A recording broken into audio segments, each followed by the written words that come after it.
So now coming to the next one, a 8-year-old boy presented to the emergency department with the right hip pain and the limp following a minor trauma. Trauma happened.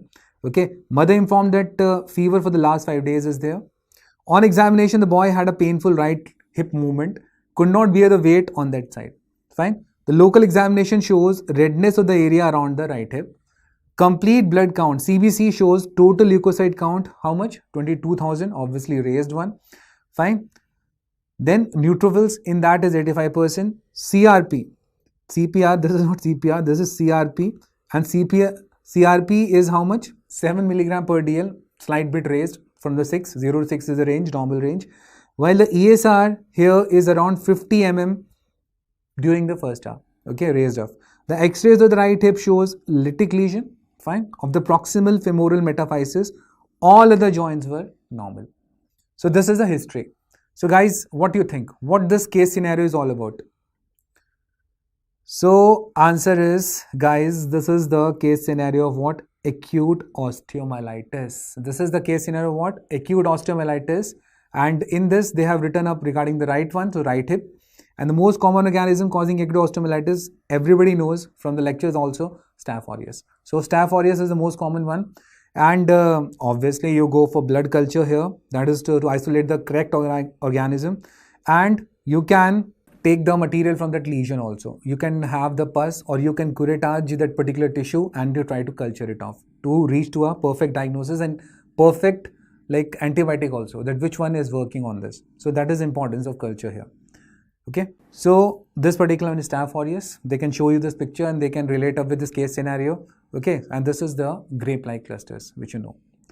Now guys, there is a table which is there in our microbiology book and in the Harrison itself. And this particular table shows up that in which particular age group, which particular organism is more likely to cause the infection.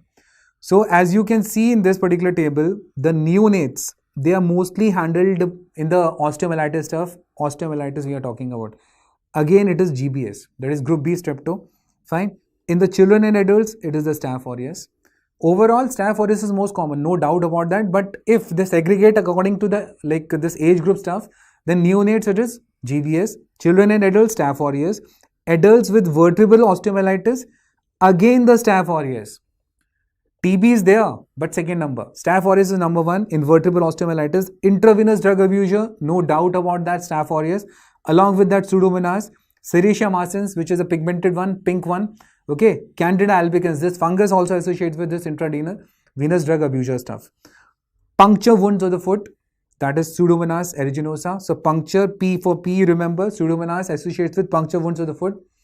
That is you like wear off this foot wears and all, from that it can happen off. Cat bite or dog bite, that is Pasteurella multocida. Remember this is one of the all India question, that which particular organism associates with cat and dog bites. The answer is Pasteurella multocida. Then you have sickle cell anemia, a favorite question, and it can be produced a correlation also, which can come in the exam regarding sickle cell anemia stuff. It associates with Salmonella species. Okay, so what they can show up this particular scenario, and they can mix it with the Salmonella. Okay, by saying that the person blood smear was taken up, and in that you see sickling cells, sickle shaped cells. Okay, and later on that particular individual have developed up some lesion of that sort. You have taken the curettage, you have taken the drain, or you have taken the discharge from there.